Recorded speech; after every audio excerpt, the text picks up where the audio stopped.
Hey, let's start the show. For Thursday, May 12th, 2022. Welcome to This Is Only a Test, the official podcast of Tested.com.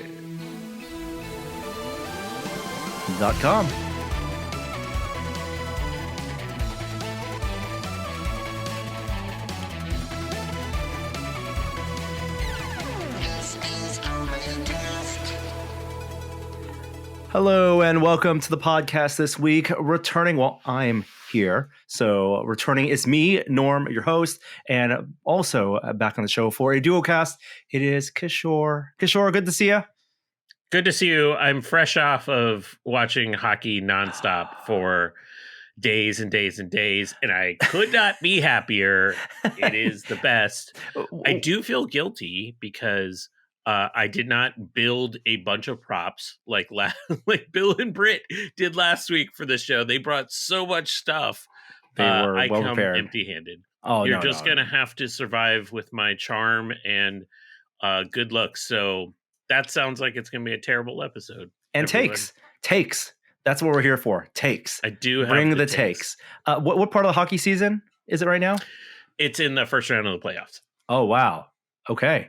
Hockey playoffs in May.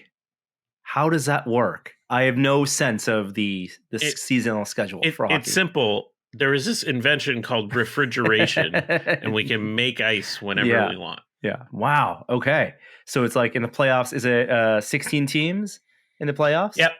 Okay. 16 teams. Right. It's coming down to the end of the first round. It's been great.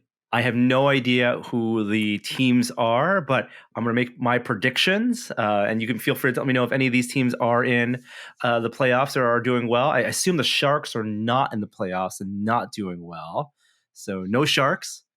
So far, so good. Okay, all right. Red Wings in the playoffs? No. Oh, Chicago Black Wings? Blackhawks. No. Blackhawks. No. Also no. Okay. All right. I'm one this for three. This is like the worst game of Battleship ever. Who are the favorites? Give us. I think some people wanted your predictions. The quick rundown is if you like fun hockey, you're rooting for the Florida Panthers. Go Cats or go Rats, depending on how you want to frame it. If you believe that it's finally their time, it's the Avalanche. Best players, probably the best team, but they've just been snake bit. I think the St. Louis Blues are going to make it through. We're going to see. But all eyes are on whether Toronto chokes again, because that's all that matters in hockey is when do the Toronto Maple Leafs choke. The Maple Leafs. I knew that. I think I knew that. Yes. Okay. This is not the year they're going to choke. Ooh. So you have them in... I have them winning a round of the playoffs. Oh, winning a round? No. Okay. Winning a round of the playoffs is what it means not to choke for them. Is the first round of playoffs out of best of 5 or best of 7? 7. Okay, so it's not baseball; it's basketball rules. Got it. Okay, all right. There you go. That's enough. Enough hockey. I feel like I need another sport. You know, as we're recording this, the Warriors, our local basketball team, just come off a almost nearly 40-point stomping. So in the mood to maybe pay attention to some other sport at least for the next day and a half and not have to hear the noise. But those aren't the takes you're here for. We are going to deliver, of course, some takes on pop culture and the world of technology. A bunch of stuff has happened, especially since you were last here, Kishore. This past weekend, we saw the release and mostly well-received reception, although we won't go into spoilers, but we'll say it has lost its certified fresh rating on Rotten Tomatoes. Doctor Strange 2. It's down below 70%. I believe it is. I thought the threshold 70 or 75%. I want to say it might be 75%. I don't know. It might be a moving goalpost. I'm not exactly sure. I do know that it has lost the certified fresh. Not rotten, but more of the reviews have come out. The Metacritic of movie reviews and the ones they certified as critics have deemed it unworthy of the fresh rating. That means nothing because it can be a fine movie. Actually, some of the best movies are the ones that are divisive amongst critics. And we are not going to talk about plot spoilers this week. Kishore, you have not seen it yet? I've not seen it yet because I'm seeing it this weekend with my son and my two nephews. So I was waiting for like a birthday party to actually watch it. I actually don't feel like I missed out by waiting a week, though. To be honest, the vibes I'm getting are not like Empire Strikes Back. Oh, there's this huge. I'm not getting those vibes that there's like some huge twist. Nor am I getting the sense that this is what was initially prophesized, that this would change the MCU forever by Yeah. opening up the multiverse. Yeah. I'm getting the sense like they do multiverse stuff, but it's really still somewhat contained. Is my guess from the vibes that I'm hearing. The production of this movie has been strange. I mean, it has been awkward, let's say at least, because this was originally supposed to come out before Spider-Man: No Way Home. Of course, that one did open up the multiverse, and you saw many characters from other universes become a big part of that story.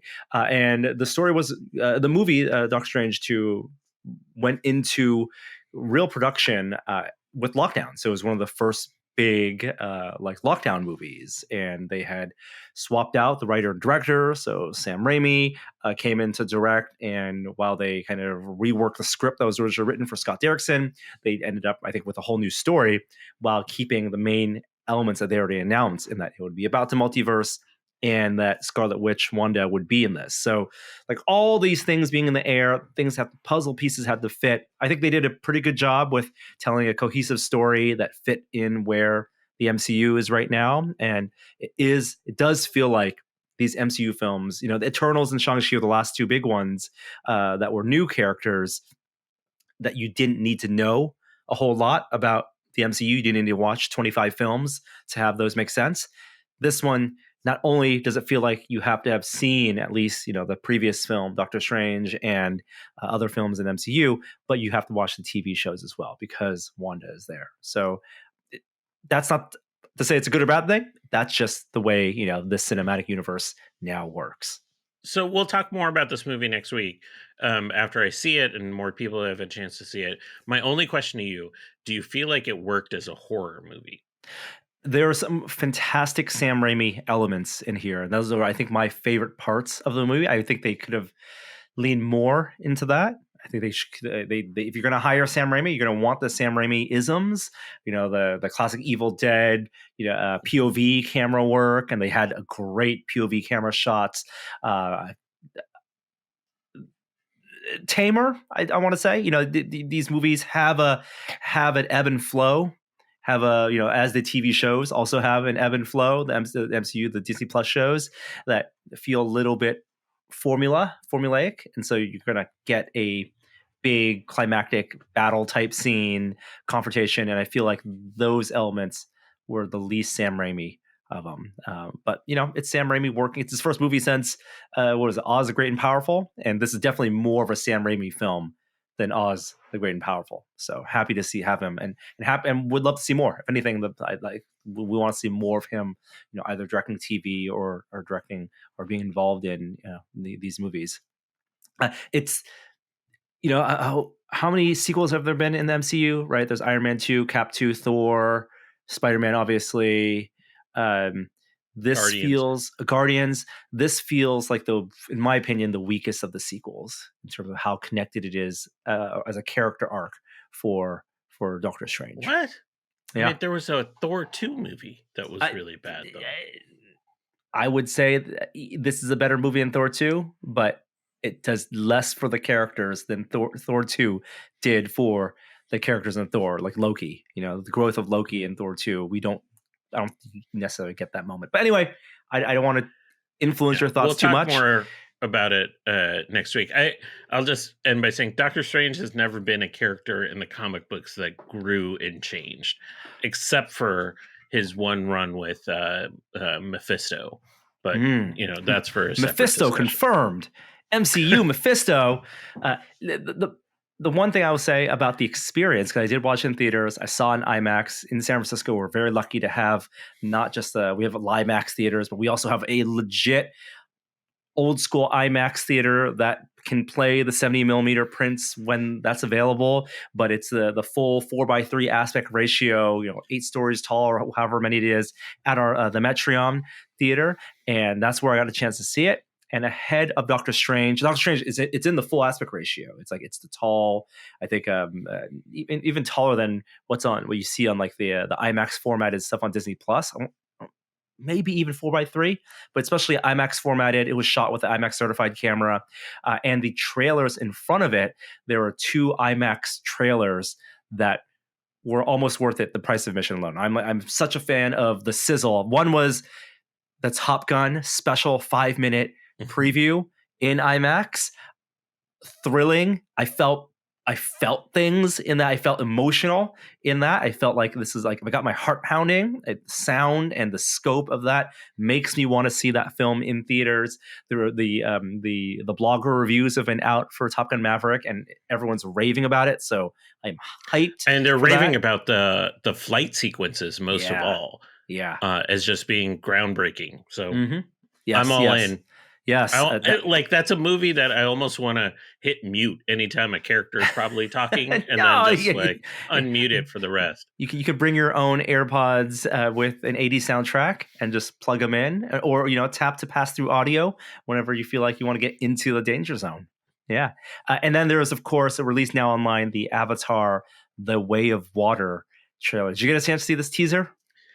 I did. This mood board of a teaser? I mean, you're going to have to sell me on the IMAX version. I thought it looked, when I watched it on my computer, kind of like a bad cartoon. Like a high-budget cartoon. Dare you? Because there's no sense of story. It was like, Vista, Vista, Vista. Here's some water. Vista, Vista. And then it's like Avatar 2. And it's like you could see the juvenile plot unfolding from the trailer, in the sense that it's like, oh, one of them works for the humans in an automation plant now.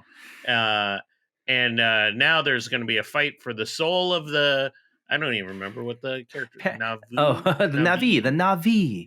I see you, Kishore. I see you. And I'm sure it's going to be beautiful. I think I said this a few weeks ago. I think it's been too long. Like, I was not hooked at all into these visuals, because it just felt, maybe it was because I was watching just on my computer screen. It just I'm like, oh, that's pretty. That's how I experienced that trailer. A couple things I will say. One, it has been too long. It's, you cue the meme of the old lady in Titanic. So it's been 13 years, right? It's come full circle to now. Avatar is fully in the nostalgia bucket. It's not like it's gone past delay and into nostalgia. So it's hopefully people are remembering Avatar, which is coming back in theaters later this summer, because they want to take that Endgame spot, top box office spot again, to remind people, that the first film actually was pretty compelling. And I think I watched it on the TV recently, and I think it holds up, at least the visuals and the story for the story that James Cameron wants to tell. This teaser is, like you said, it's all about vibes. It's reminding people that Pandora exists, that the vague sense of like the tone of the film. For our perspective, we're watching it also from seeing how the technology has improved, because Avatar was such a big thing for not only rendering and animation and performance capture, one of the first big films with the James Cameron performance capture rigs. The actors would have the dots on their faces and cameras looking at them, so the animators could use the tracked performances to as reference for the final animations. But also the cinematography work, where they would film in a augmented reality style way in a large room, where James Cameron could hold like a tablet that would become his camera, and that was one of the first films to do that. So you got camera moves that look natural in a virtual space, a whole world building that they did, and intense rendering and animation. One, I thought the animation looked fantastic in what we saw. There are some scenes here where we're doing the pixel peeping, where they're like really putting all this complex lighting on the skin of Navi. Right, the eyes look amazing. The kind of they're having these bright highlights. It's like made for HDR. They're not afraid to have these shadows and peaks of sunlight on the characters' faces. The water, like they're really diving. There's no better love story in 21st century than James Cameron and a large body of water, and this is on full display. I will say 3D is the big question. I didn't see the trailer in 3D. Large format, I think, is more important than 3D. We've had like a decade of understanding the theater. There's no experience. novelty anymore. There's absolutely no novelty, and not only is there no novelty, there's a poisoned well of films and money grabs of studios seeing how much money Avatar made. And while there are these really fun movies like Journey to Center of the Earth, and even definitely made 3D movies like Hugo, I thought was a really great 3D movie. That was Scorsese doing his take on 3D. Like most of the 3D movies, especially the converted 3D movies, even the Marvel films, they're not shot the way that these pioneers intended, with real dual camera systems and peering into a world as opposed to things coming out of the screen. We talked on the podcast before, about high frame rate being an interesting new frontier, and someone did come out and correct and say that the Gemini Man Blu-ray has a 60 FPS version, so you can watch a higher frame rate, a soap opera effect like one. And they said at CinemaCon, they announced that James Cameron, while this movie will be in 3D, it will be in IMAX. Some select scenes will be in high frame rate. We got word that the high frame rate may be the secret sauce here, may actually be the surprise factor. He's always in search of the Wizard of Oz, Dorothy opening the door moment. That's what 3D was supposed to be, that the whole going from sepia tone to full color, that wow moment that you only got in theaters. And I think if he judiciously and as smartly use high frame rate in a way that makes sense for this film, like for example, when you go underwater, maybe that's when the frame rate changes, as opposed to just, for a specific action scene or like a random selection of shots. That could be a real distinguishing wow moment where it's 24 FPS above water. And then when they dive into the water, it looks different and it feels different. And maybe that's a better use of 3D and high frame rate. I wonder if they're actually going to do what happens when you actually go into water, which is create some lensing effects as well, which happens. And then as you go deeper, the optics change. I don't know if they'll go that far, but I do think that stuff is interesting. The draw to the theater that the first one had, because it was 3D, was so obvious and so well executed. I don't think they're going to have. I don't think he has that same level of draw back to this movie, and so he has to rely on the world itself generating some of that interest. And frankly, a teaser trailer where no one says anything is not a great way to generate that enthusiasm for Return to Pandora. I understand that whole environment is based off the visuals and it's not based on the characters, but I honestly didn't know if any of those characters were characters that were in the first film or not. Jake Sully's there. So, what's his name? Okay, fine. Fine. I'll give you that one. He has different hair. I don't even remember what the guy's name. The actor who was in every movie after Avatar came out for Sam Worthington, right? So he was in. Yeah. He's coming back. But was that Zoe Saldana? I believe it is. I think so. Kishore, you got to recognize the faces. You need to see more Na'vi faces. Oh, I'm sorry. I didn't remember the face paint markings exactly as they were from 13 years ago. I agree with you that how compelling this film is going to be was not necessarily communicated in this trailer, but it did get people curious. And I think curiosity is the first step to interest and intrigue and attention. You first need, like Leonardo DiCaprio says in Django, you first need to have the curiosity, then attention. And this trailer garnered like 150 million views in the first 24 hours.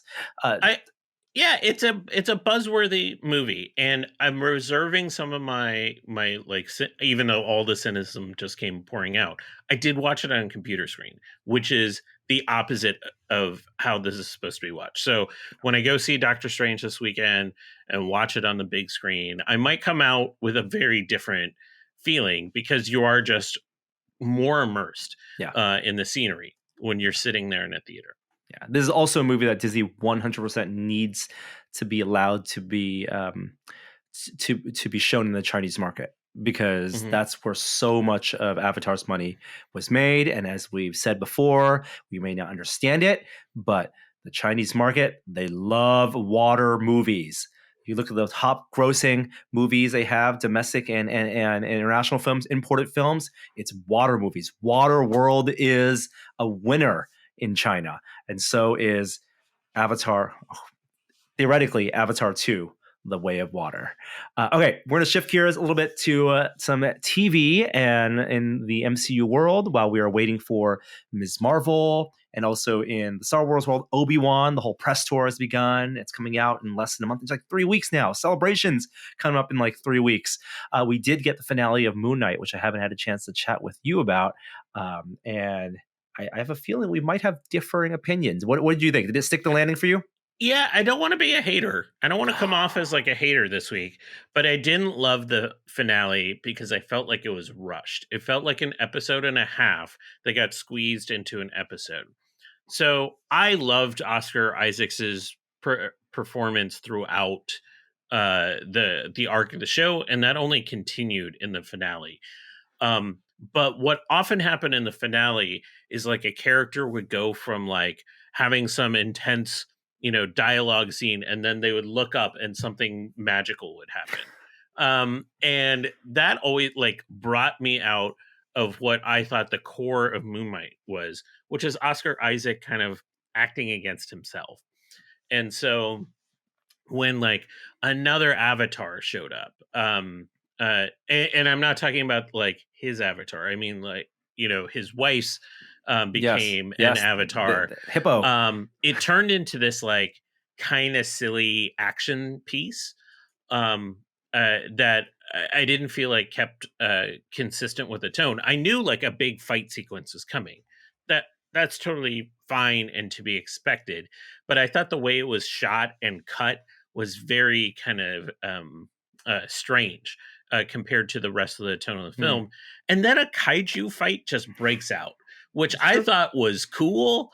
And then at some point in the middle of that kaiju fight, I'm like, why is there a kaiju fight happening in the middle of the story? And maybe I should have just been like, it's a kaiju fight, just deal with it. But I felt like that pulled me out a little bit. So like I watched it twice and I just noticed how they would like zoom from different like levels a lot. And there would be these cuts that would take you out of the mood that wasn't happening in the previous episodes. That being said, the very end of that show, the mid-credit scene, even before that, even like kind of like the ending for the character, like the choice they made, they're making, all of that, like the kind of the rebellious spirit. I thought all of the tone that Oscar Isaac was striking there was great. And then the mid credits was a little bit of like a middle finger back to the ending that happened, which I loved. I loved it. And again, very moody in a way that I enjoyed. I know this series isn't for everyone, and like Hollywood has like some weird fascination with dissociative identity disorder. It shows up in a lot of shows, but I still feel like they executed it pretty well. Yeah, and they talked a lot of big talk about like this would be treating that the condition with respect or doing the research, but in so many ways it is the same. It is the popular culture interpretation of that. It's not as bad as like John Lithgow and what is it, Raising Cain? Remember that Yeah. movie from years ago? But like it is just, especially you got to take it with that lens, view it from that lens, that grain of salt. It's all for performance. Like actors, and it's not no spoiler for Doctor Strange. I feel like actors love projects where they get to play multiple roles and talking to Yeah. each other. You saw that in like Alien Covenant with Fassbender, like playing each other's flutes. You got Doctor Strange, the trailer. You got Doctor Strange and Strange. Here, Oscar Isaac, like they just love that challenge. I just imagine Kevin Feige made a beeline to Oscar Isaac as he was sitting there as like Poe Dameron one day, just like sitting there, like hunched over while they're doing like a million retakes of the shot. And he's like, what if you came onto one of my projects where you got to act? And he was like, act? You don't say.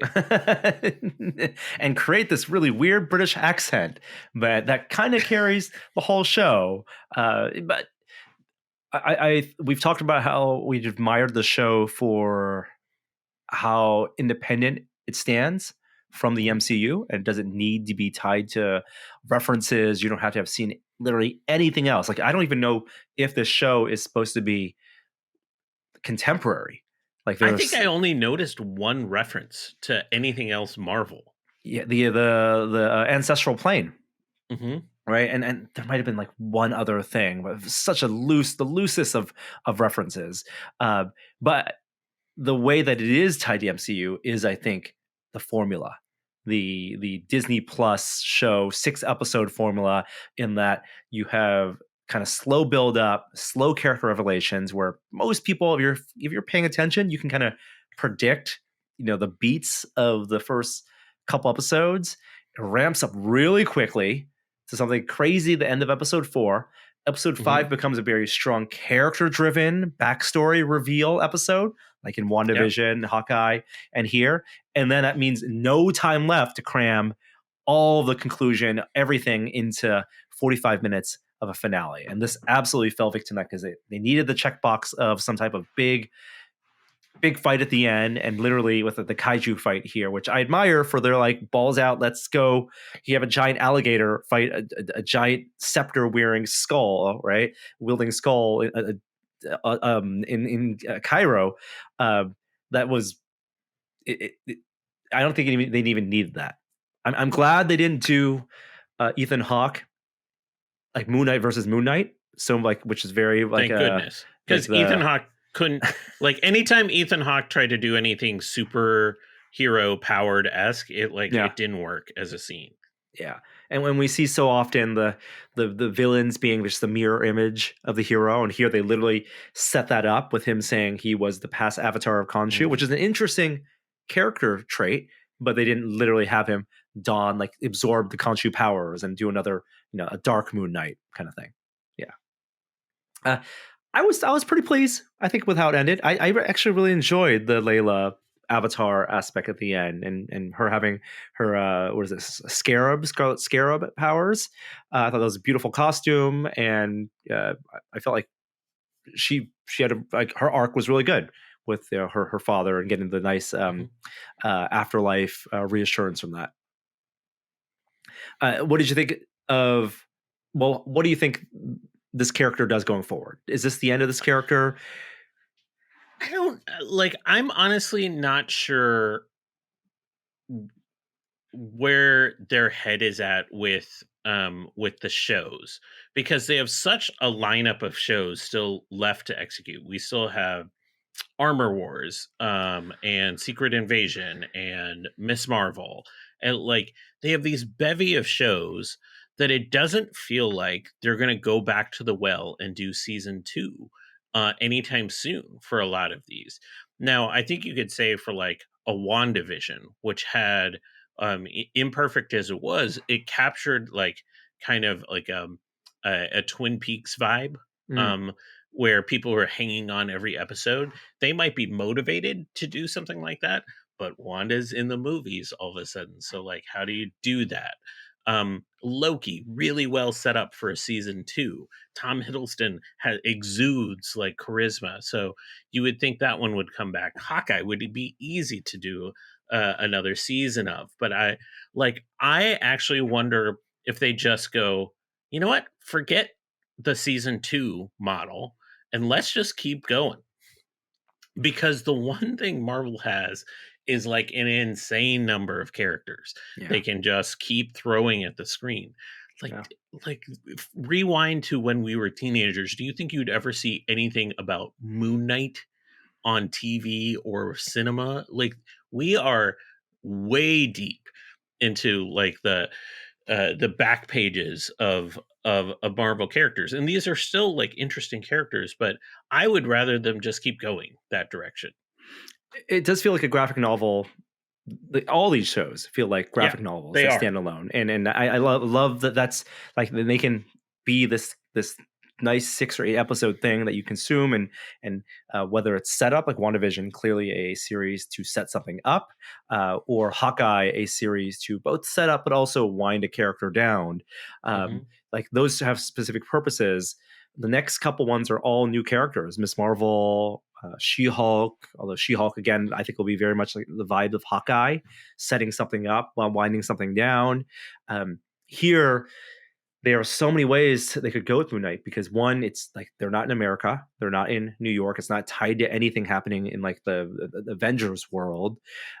We don't even know what this is, pre-snap, post-snap, like when it happens. It could go crazy and say this happened, in 2012, like um, they do tie to kind of gods, the world of gods, which Mhm. Thor really seems to be leaning into with Love and Thunder, with the idea of potentially Greek gods and Norse gods and now Egyptian gods.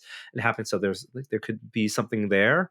But Moon Knight's always also supposed to be like a street level character. In if there's the whole mercenary aspect. If Mark Spector is supposed to be a mercenary, and I do tease him being a billionaire at the end with the Rolls Royce that Locky is driving, like there's a lot of different directions it could go in.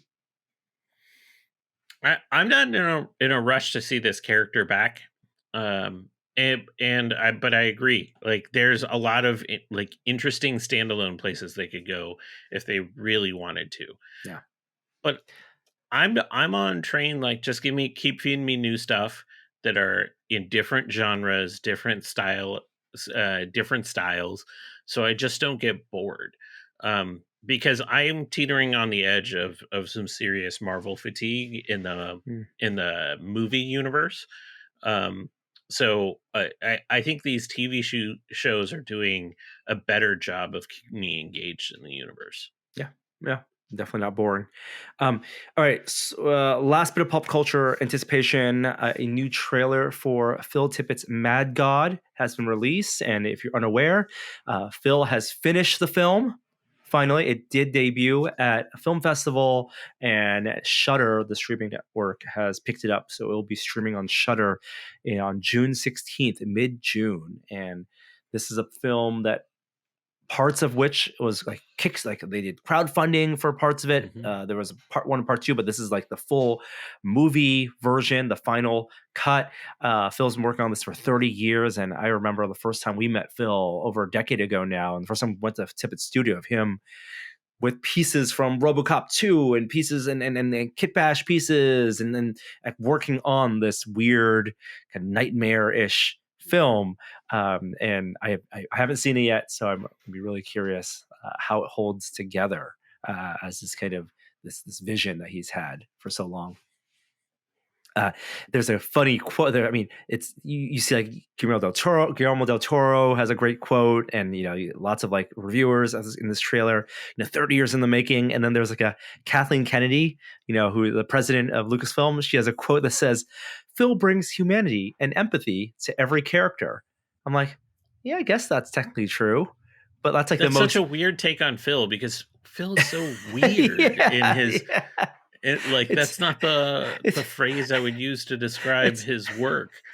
like Um, it's the perfect thing, I think, for the president of Lucasfilm to say. Is like, oh, there's empathy and character in these nightmarish hellscapes that Phil has created, which is very different than anything you'd see in modern Star Wars.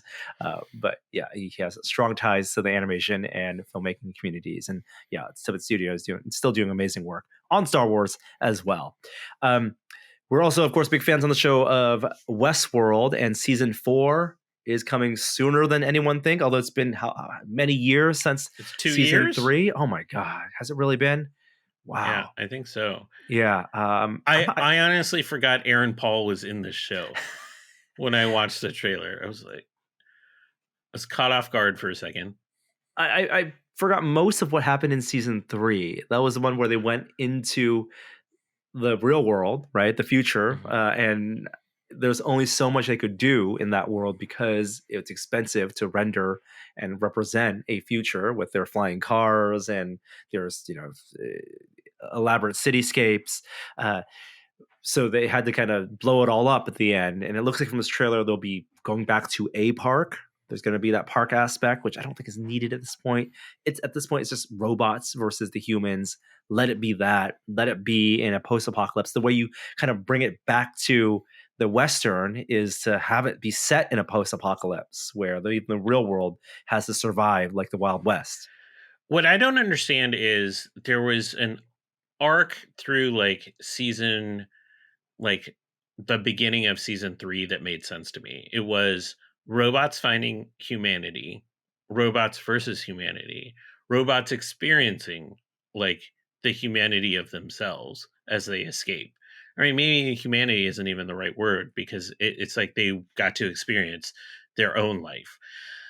And so there's a philosophy underpinning all of that was in sort of conflict and being argued about. What is that now? I don't know what that is for this season. It kind of gave way to plot and complexity. And I'm remembering now, things that happened in season 3. They had that giant sphere AI that was different than a robot doing predictions. I know. I'm like, well, no, that was not a great idea, and not in the spirit of Westworld. The first 2 seasons were so perfectly their own story, and it could have ended there with Dolores entering the world, but they need to kind of tie it up neatly now. Still going to watch it. Still love those characters, and I hope they stick the landing. Is our mantra here.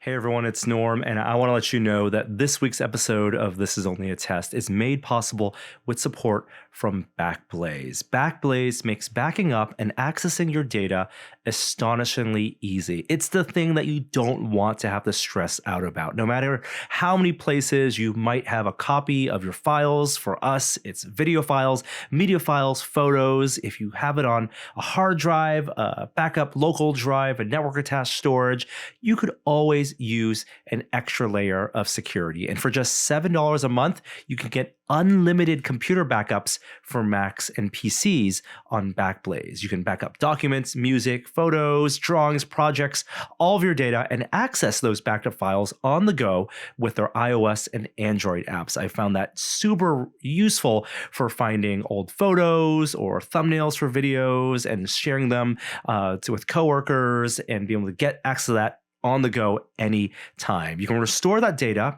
by mail and get a flash key or hard drive with all of your data shipped to your door in case you have corruption locally. And with Backblaze's Restore Return Refund program, if you buy a hard drive restore, you can send that hard drive back within 30 days and get a full refund. If you're worried about accidentally deleting files, for an extra $2 a month, you can increase your retention history to 1 year.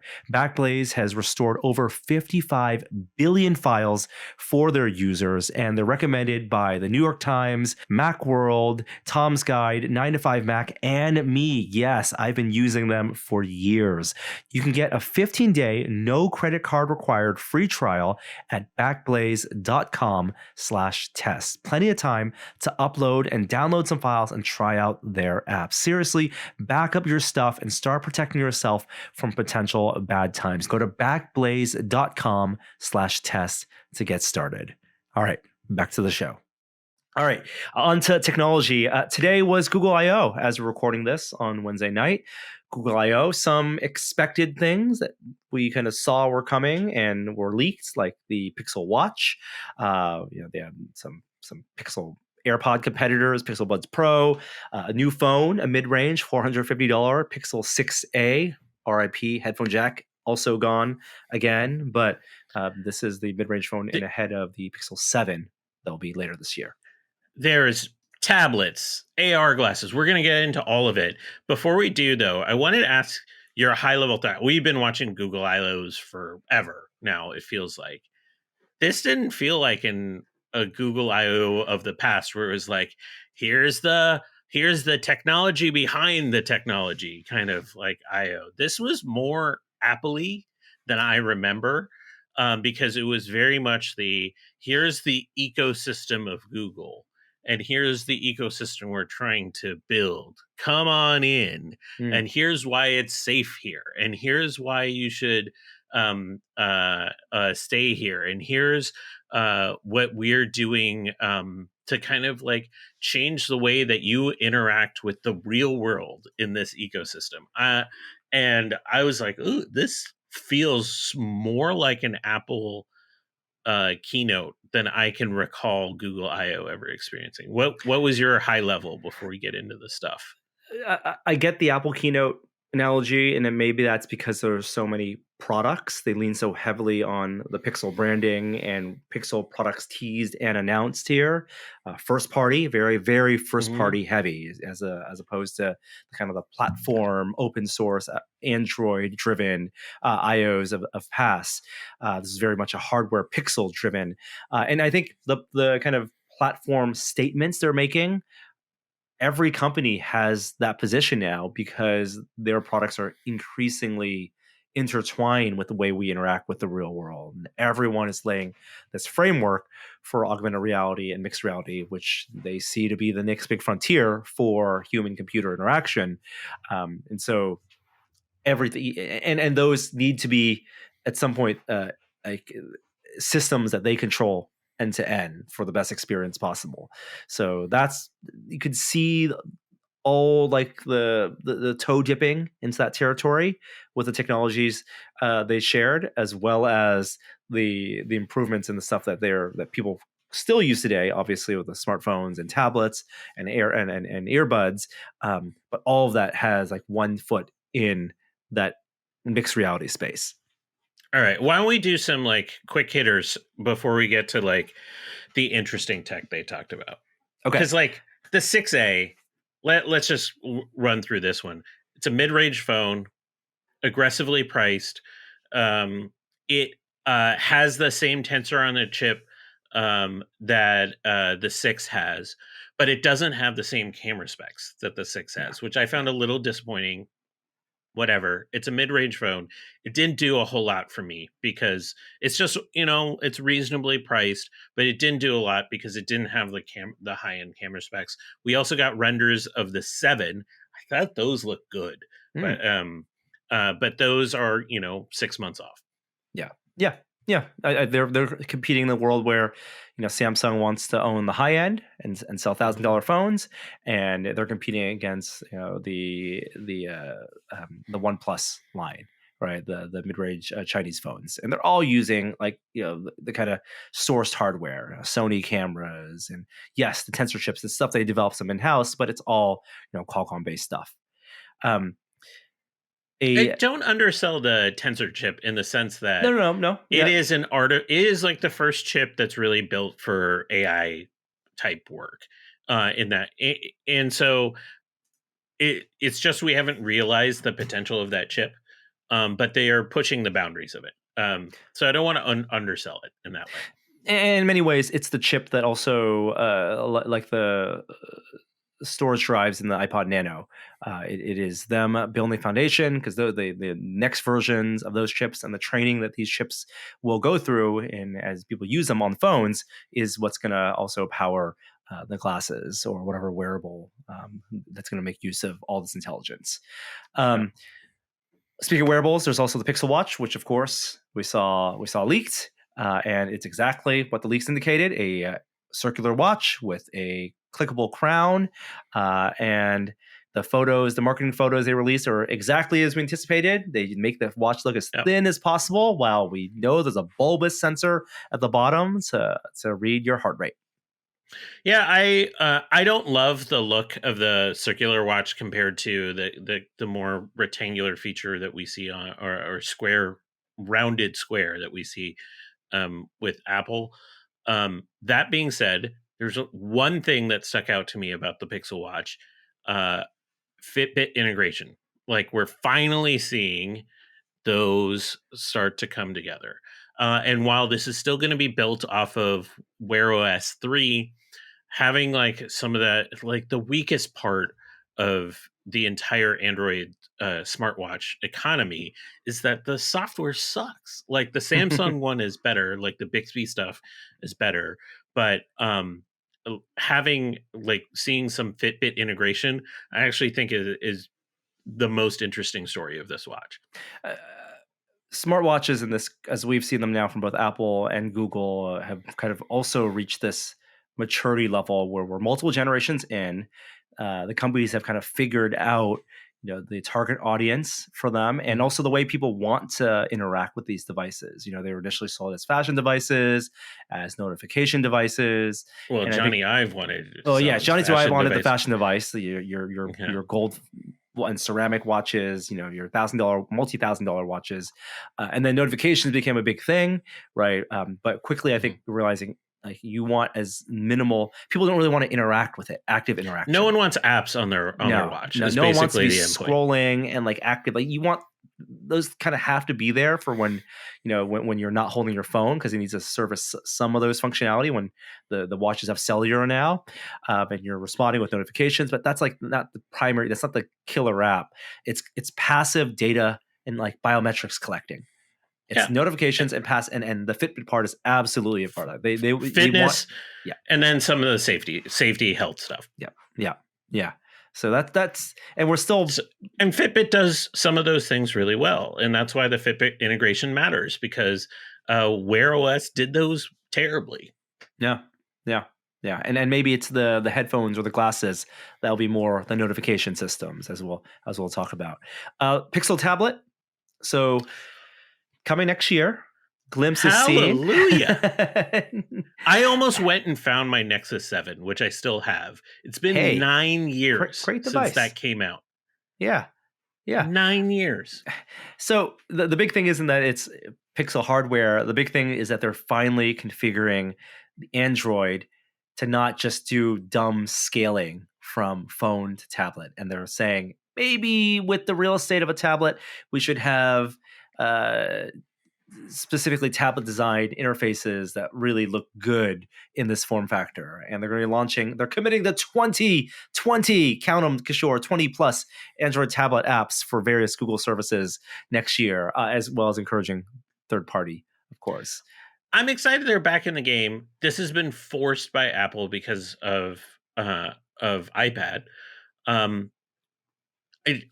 thing I found curious, all of the marketing material for the tablet, landscape mode for the tablet. Is that how they want you to view the tablet? Like you're going to be using it in landscape mode? Because I was realizing with my iPad, like, yeah, I watch stuff in landscape mode, but I mostly, when I'm doing stuff, still have it in portrait mode. I found that a little bit funny. The iPad comparison is interesting because from Apple's perspective, they love the iPad as a device that's not a laptop, but can serve the functionality that for people who don't want laptops and education and all the places where a touchscreen makes so much sense, while they still have a very strong showing in the MacBook world, and they can double dip, and their users going to own iPads and MacBooks, and no, those will never converge, because why would they make one product as good as two products when they can sell two products and make more money on hardware? On the Android and Pixel tablet and Chrome OS side, you have Chrome OS being like the equivalent of the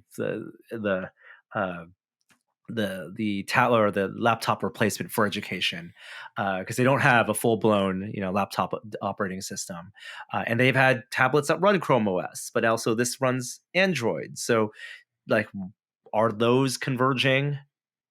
Are those Well, let is me that a tell. place to converge? Well, let's admit one thing. When's the last time you saw a Chromebook at Google I/O on stage? It has been a number of years. And I think there was some acknowledgement as you got deeper into the presentation of how uh, janky working across their different OSs are.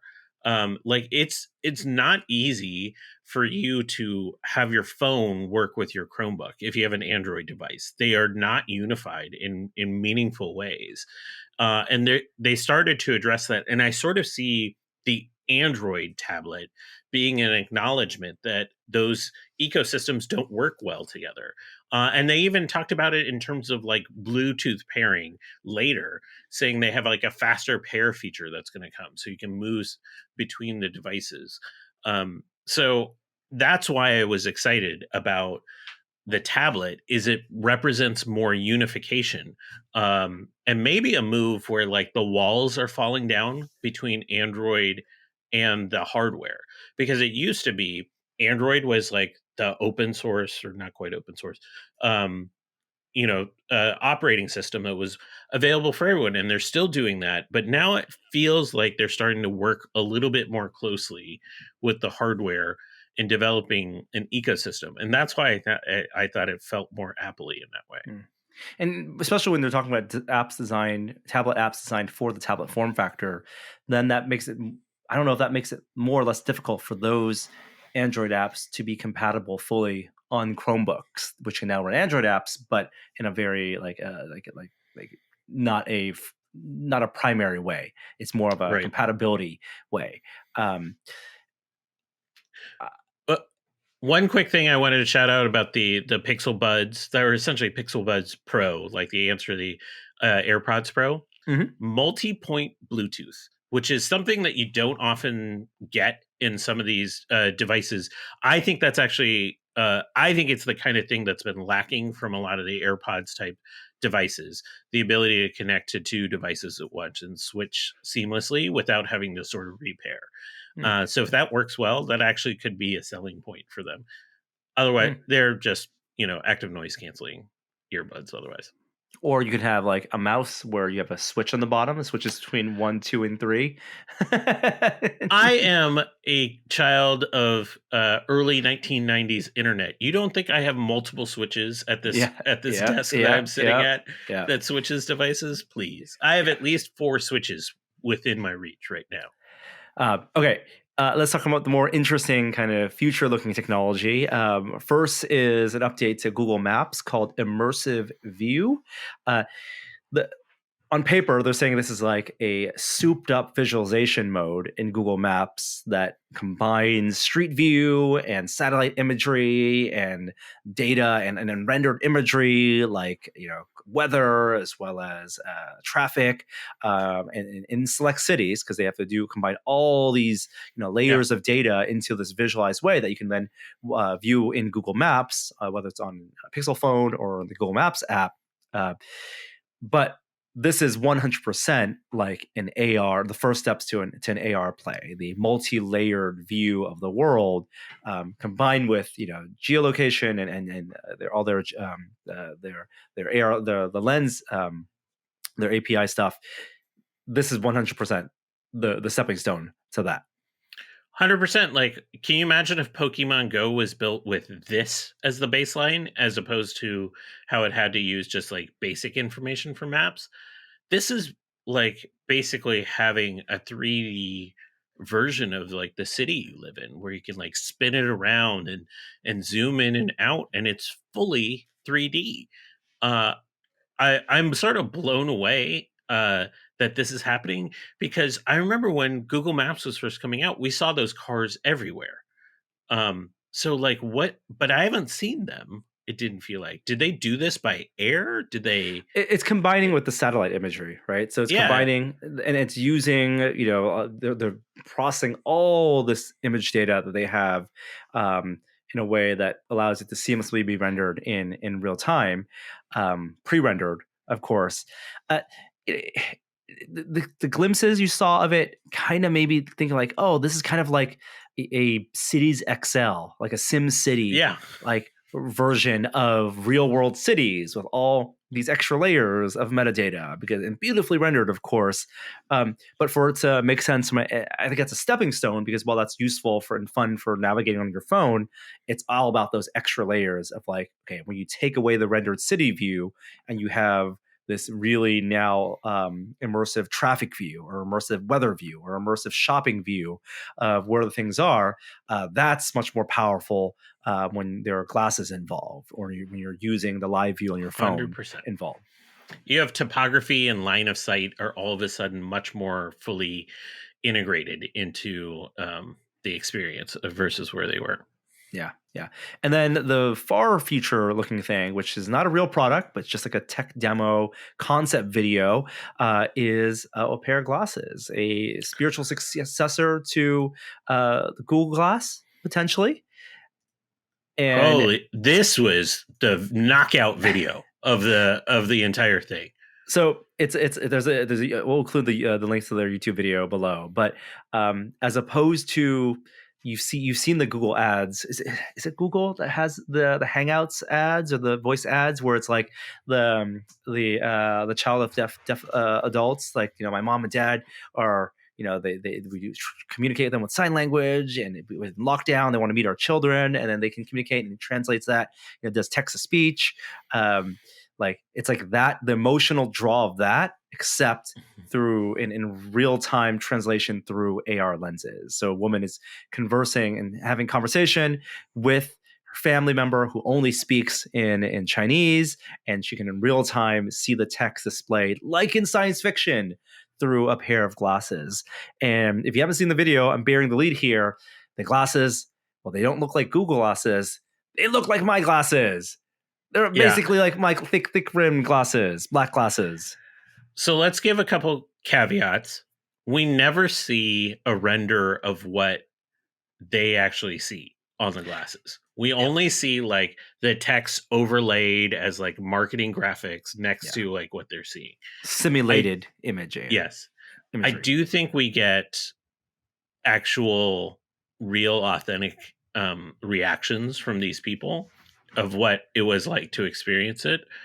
And the live translation is remarkably, incredibly innovative, because I think they're not using just straight like Google Translate, which, you know, basically tries to line up translations, but they're actually using the AI to actually match some of the information and do the translation there.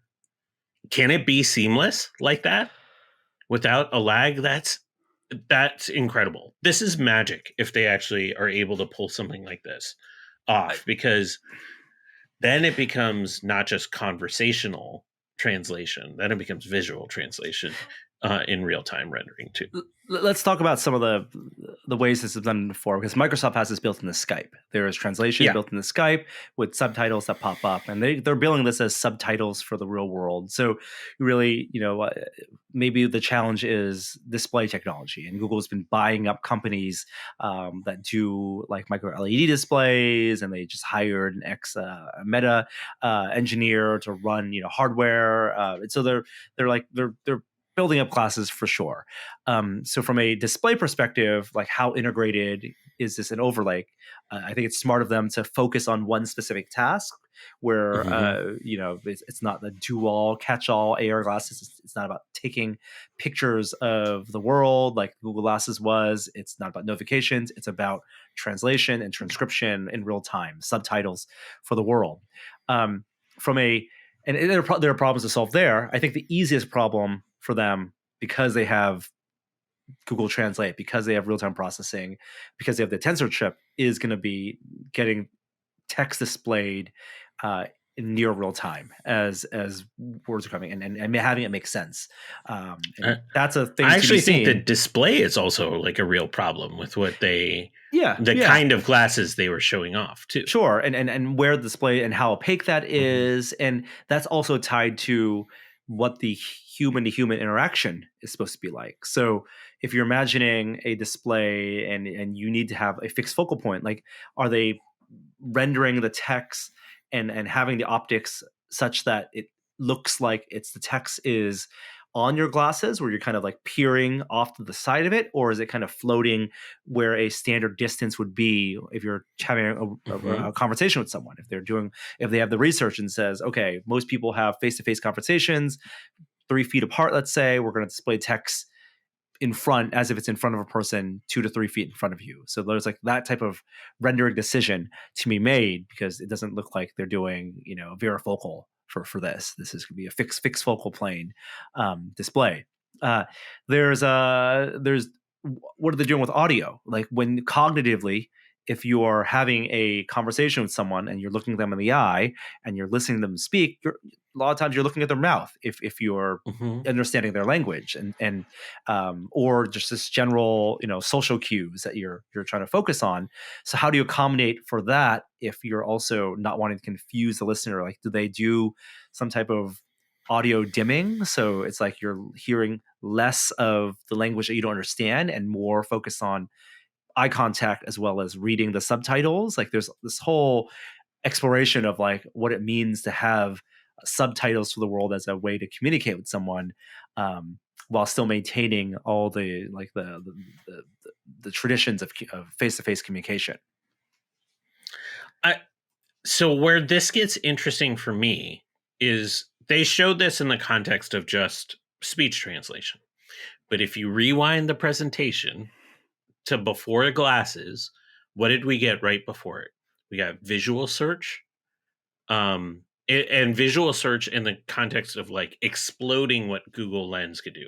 By the way, the use case they showed off for visual search was the worst. They're like, you can basically stitch together a bunch of images and it'll scan it for relevant information to you.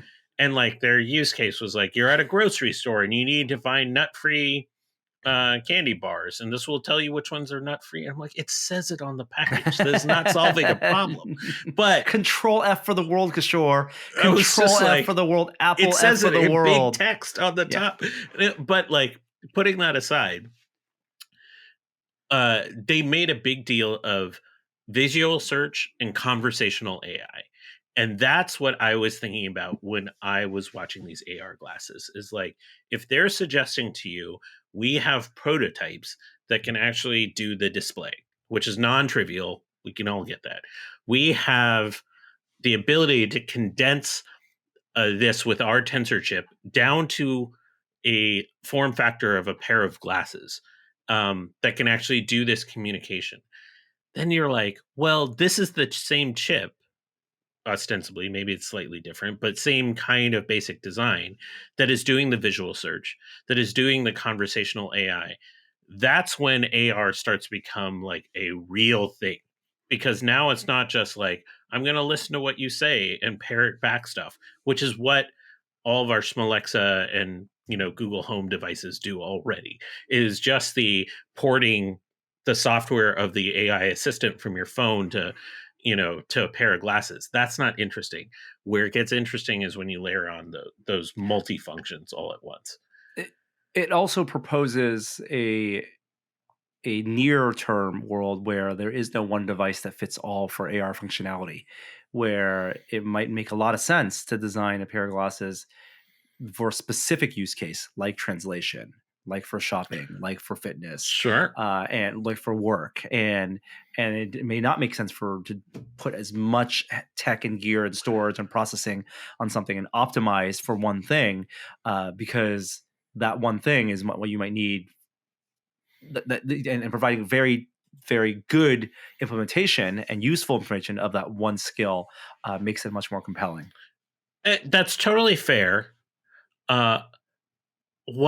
But can you imagine, like, if it actually does this translate function well, can you imagine not buying one of these if you're going on a trip abroad? Travel, exactly. Immediate purchase. Yep. Like, if it's any reasonable amount of money, you'd be like, no problem. Like, this is worth hundreds of dollars because of what it'll enable if it works. Just pre-download your language packs ahead of time. But that's the thing. Like, the promise of the technology is there is no language pack, that it's all built in. Like, unless you find that that group that lives in the Amazon rainforest that has, hasn't had contact with people outside of the Amazon ever. Like, you don't need it. It Yeah. is, I mean, it depending on your connection, Yeah. like, you should be able to just go. Uh, this was so compelling. This is one of the best compelling cases for AR I've seen in one of these talks. Yeah. Yeah. I could see it even being useful for um for English to English, or to for non-foreign languages, right? Like, Yeah. they demonstrate the use case, obviously, for people who don't speak the same language. I could absolutely see it for anyone who's ever watched the film and said, and would prefer to watch TV or film with captions turned on, just because that's how they process the world, is a 100% a natural thing. And some people just process the world better with text. The text in addition to, to audio. Yeah.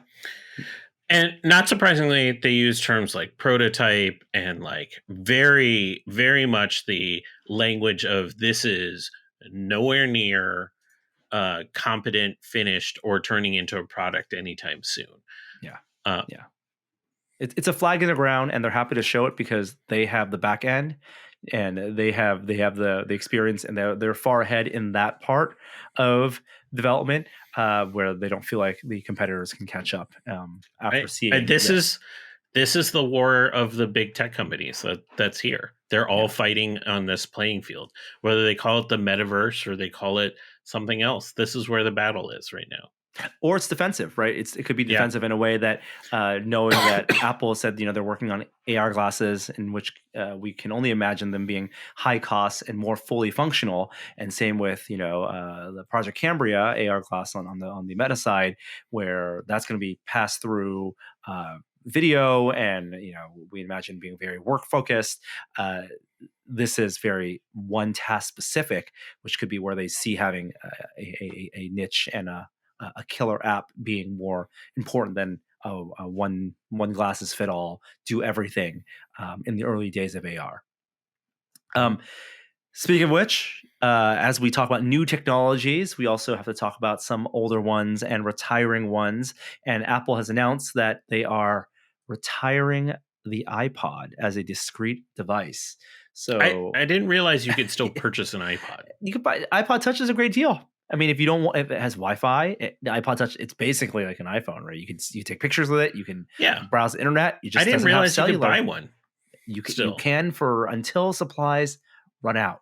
So they are stopping the manufacture of those devices, and we're getting a bunch of fun retrospective pieces. I mean, we all have seen, the Steve Jobs announcement of the iPod, the first iPod, pulling out of his pocket, 1,000 songs in your pocket.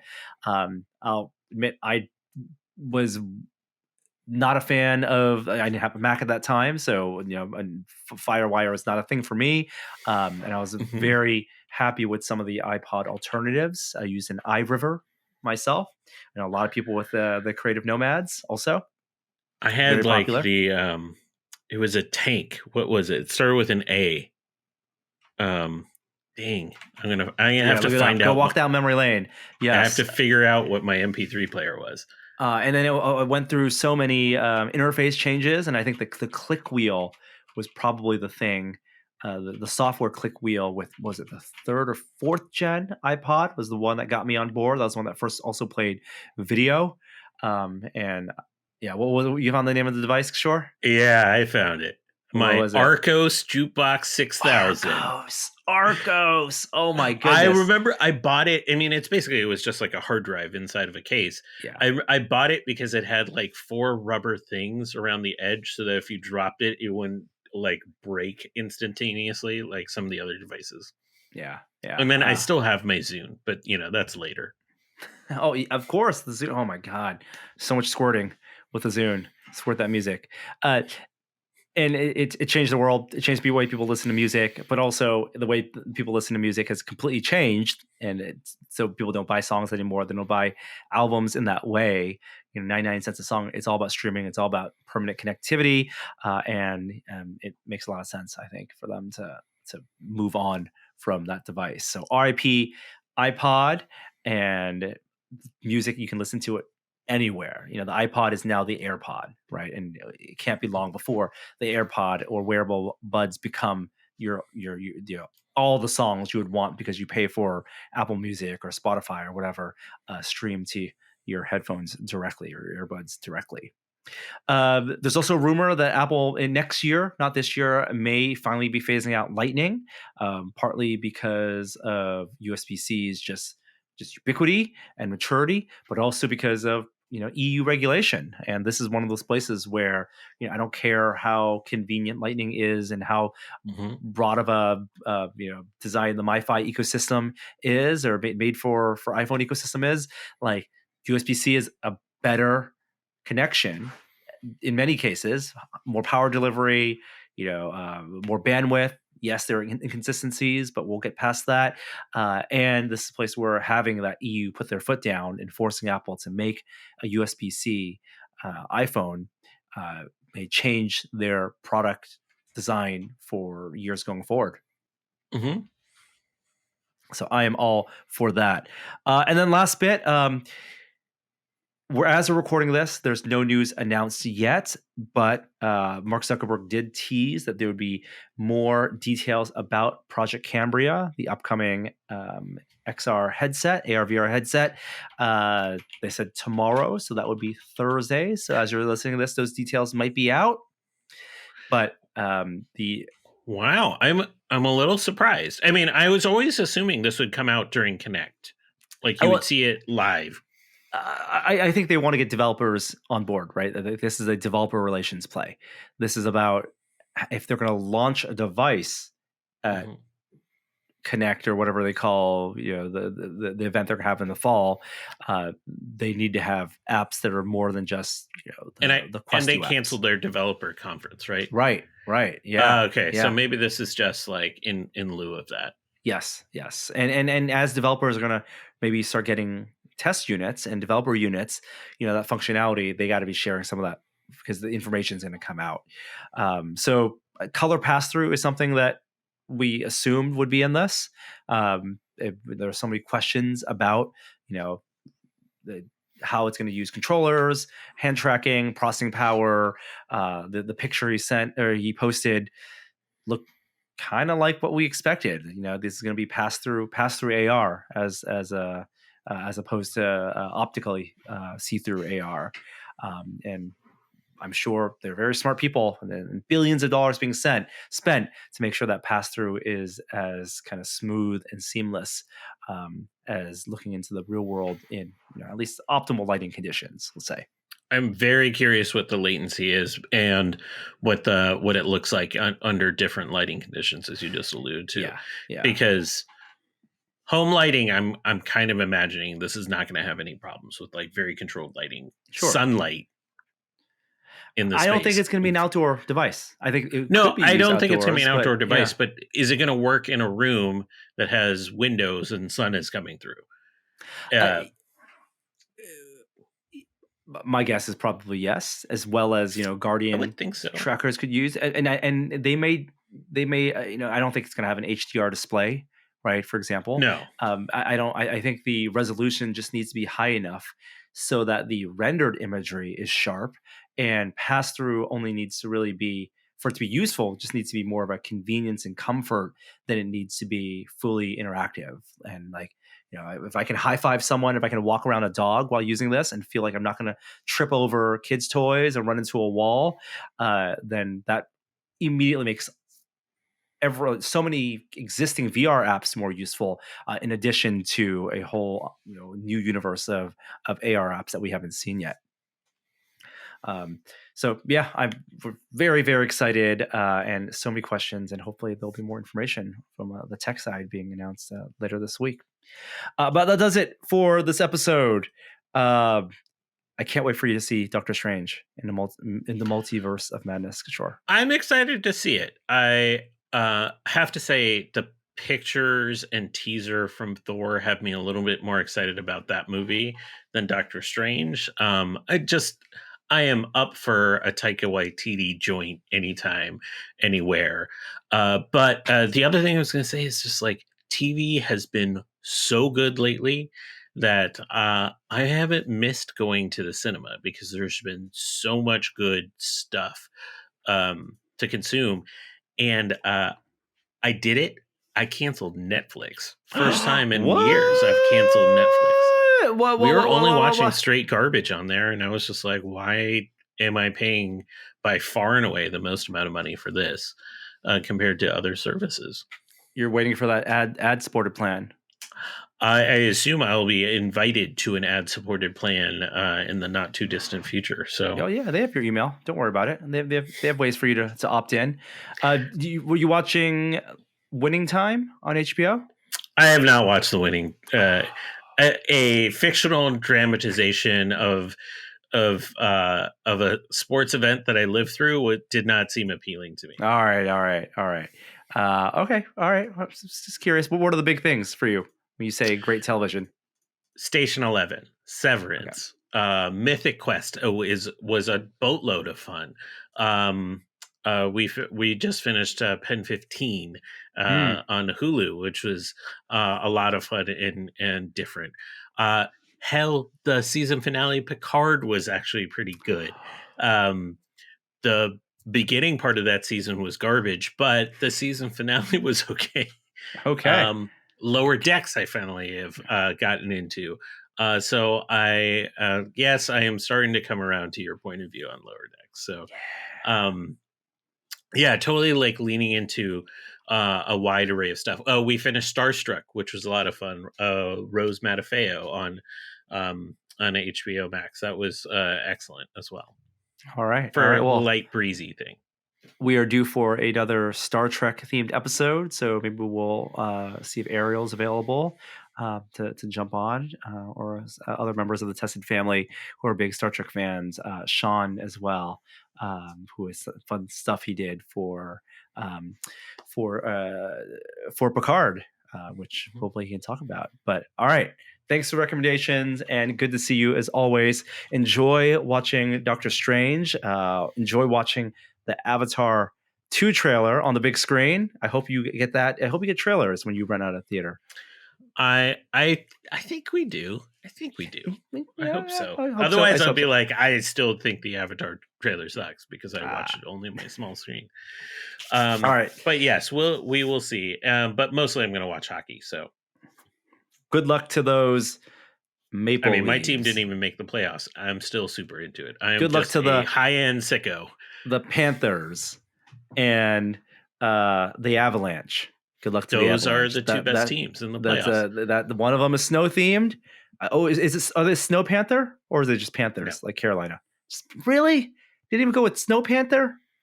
No, they're in Florida. There is no snow. But they play on ice, Kishore. They play on ice. All right. I'll go continue watching basketball then. All right. Thanks everyone for listening, and we'll be back next week with more fun and tech, and maybe some faces from the maker community as well.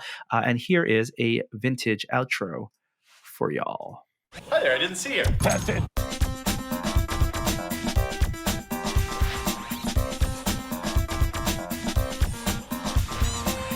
Okay, Netflix announced that they are introducing a shuffle button. Now, hey guys, remember when we all used to hit the "I'm feeling lucky" button on Google? No. Remember that? Remember how we used to use that feature and continue to use that feature all the time? That is different. This is truly like chat roulette.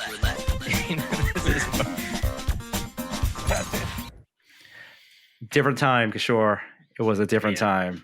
I'm feeling less guilty about canceling. Yeah. All right. Thanks. We'll see you next time. Bye.